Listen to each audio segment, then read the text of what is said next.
আমিরে মুআবিয়া রাদিয়াল্লাহু আনহু সম্পর্কেও না, আজকের দুনিয়ার সারা পৃথিবীর সমস্ত নেককার, দিনদার, পরহেজগার, ইমানদারদেরকে যদি এক পাল্লায় উঠাই দেওয়া হয়, আর হযরত আমিরে মুআবিয়া রাদিয়াল্লাহু আনহুকে যদি এক পাল্লায় উঠাই দেওয়া হয়, আমিরে মুআবিয়া তো দূরের কথা, আমিরে মুআবিয়ার একটা পশমের সমান হবে। যেহেতু সাহাবী, যেহেতু কি আমার ভাইয়েরা, মুসলমান যুবকেরা, মুসলমান তরুণেরা, মুসলমান কিশোরেরা যারা স্কুল কলেজ ইউনিভার্সিটিতে পড়ো বা মাদ্রাসায় পড়ো, বিভিন্ন দলের রাজনীতি করো, আমি তোমাদেরকে বিনয়ের সাথে বলবো, কারো উস্কানিতে, কারো প্ররোচনায় অথবা কারো লিখনি পড়ি খবরদার হযরত আমির মুআবিয়া রাদিয়াল্লাহু আনহু সমালোচনা করবে না, হযরত আমির মুআবিয়া রাদিয়াল্লাহু আনহু সম্পর্কে অন্তরে বিদ্বেষ রাখবা না। কারণ কোন সাহাবীর সম্পর্কে অন্তরে বিদ্বেষ রাখা এটা কুফরের অংশ। লিয়াগিজা বিকুল কুফার। আমির মুআবিয়া রাদিয়াল্লাহু আনহু সম্পর্কেও না, আজকের দুনিয়ার সারা পৃথিবীর সমস্ত নেককার, দিনদার, পরহেজগার, ইমানদারদেরকে যদি এক পাল্লায় উঠাই দেওয়া হয়, আর হযরত আমিরে মুআবিয়া রাদিয়াল্লাহু আনহুকে যদি এক পাল্লায় উঠাই দেওয়া হয়, আমিরে মুআবিয়া তো দূরের কথা, আমিরে মুআবিয়ার একটা পশমের সমান হবে।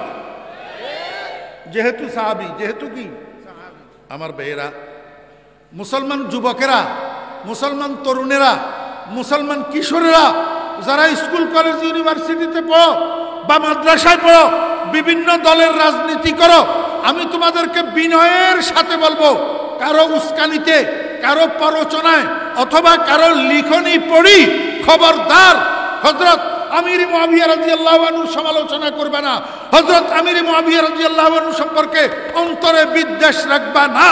কারণ কোন সাহাবীর সম্পর্কে অন্তরে বিদ্বেষ রাখা এটা কুফরের অংশ। লিয়াগিজা বিকুল কুফার।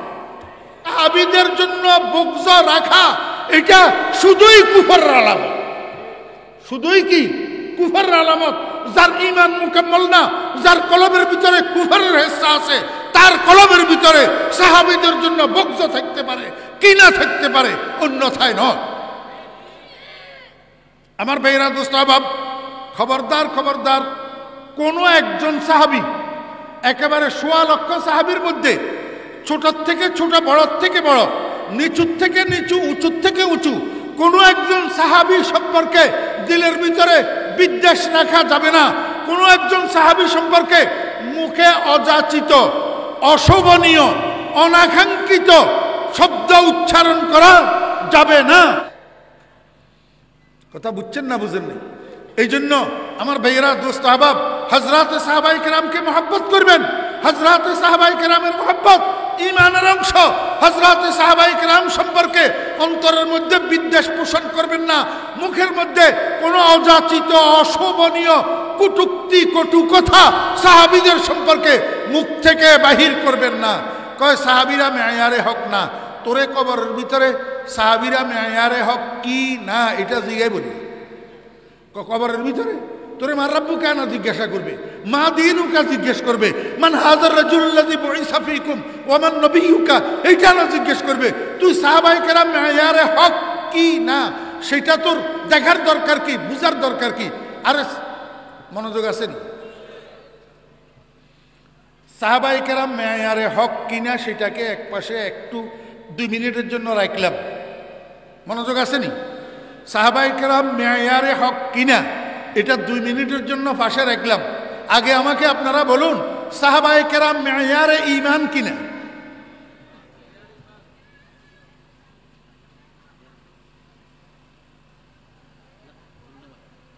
সাহাবায়ে কেরাম মেয়ারে ঈমান কিনা? জি, মেয়ার মানে কি? মেয়ার, মেয়ার অর্থ কি? মাপকাঠি। মেয়ার অর্থ কি? মাপকাঠি। মাপকাঠি অর্থ কি? মাপকাঠি অর্থ কি? দোস্ত, আপনারা এই গ্লাস বানায় যে, জগ বানায় যে, এই কাঁচের জিনিসপত্র বানায় যে ফ্যাক্টরি দেখছেন? জি, এই যে কাপটা, এটা বানাইছে একটা ফ্যাক্টরিতে। এটার একটা ডাইস আছে, ডাইস। এটার একটা কি আছে? ডাইস আছে। ডাইস যত বড়, দ্রব্যতা তত বড়। ডাইস যেরকম, দ্রব্যটা সেরকম। ডাইস সোজা দ্রব্য সোজা, ডাইস বাঁকা দ্রব্য বাঁকা, এটারে কয় আরবিতে মেয়ার। এটারে আরবিতে কি কয়? মেয়ার কয়। আমার ভাইয়েরা দুস্থ আহবাব, সাহাবায়ে কেরাম ঈমানের মেয়ার কিনা? জি, কোরআন শরীফের মধ্যে আল্লাহ পাক রব্বুল আলামিন বলেন, ওয়া ইযা কিলা লাহুম আমিনু, মুনাফিকদেরকে যখন বলা হয় ও দুনিয়ার মানুষ তোমরা ঈমান আনো, কামা আমানান নাস, যেমনি ভাবে মানুষেরা ঈমান আনছে। মানুষ কারা? ও ভাইরা দোস্ত আহবাব, আর নাসের উপরে আলিফ লাম, আলিফ লামে আহাদে খারেজি, আর নাসের উপরে আলিফ লাম, আলিফ লামে আহাদে খারেজি। এখানে নাস থেকে উদ্দেশ্য আসহাবু মুহাম্মাদিন সাল্লাল্লাহু আলাইহি ওয়াসাল্লাম। ও মদিনার মানুষেরা, নবীজির সাহাবীরা যেমনি ভাবে ঈমান এনেছে তোমরা তেমনি ভাবে ঈমান আনো। নবীজির সাহাবীদের ঈমান তোমাদের ঈমানের জন্য মেয়ার, তোমাদের ঈমানের জন্য ডাইস, তোমাদের ঈমানের জন্য চাষ। যদি নবীজির সাহাবীদের ঈমানের ডাইসের সাথে তোর ঈমান যদি না মিলে, তাহলে তোর ঈমান আমি আল্লাহর কাছে মকবুল না। এবার বুঝি থাকলে আমাকে বলেন তো, সাহাবীদের সাহাবীরা মেয়ারে ঈমান কিনা? তো মেয়ারে ঈমান যে কথা, মেয়ারে হক কত সেই কথা, মেয়ারে ঈমান যে কথা, মেয়ারে হক কত সেই কথা।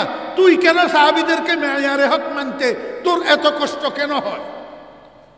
আমার ভাইয়েরা দোস্ত আহবাব, আমি আপনাদেরকে মানি, তরুণদেরকে, যুবকদেরকে খবরদার, সাহাবায়ে কেরাম সম্পর্কে কোনো অযাচিত অশোভনীয় কোন রকমের সমালোচনা মুখে আনা যাবে না। কারণ সাহাবীদের মহব্বত রসুলের মহব্বত, সাহাবীদের দুশ্মনী রসুলের দুশ্মনী।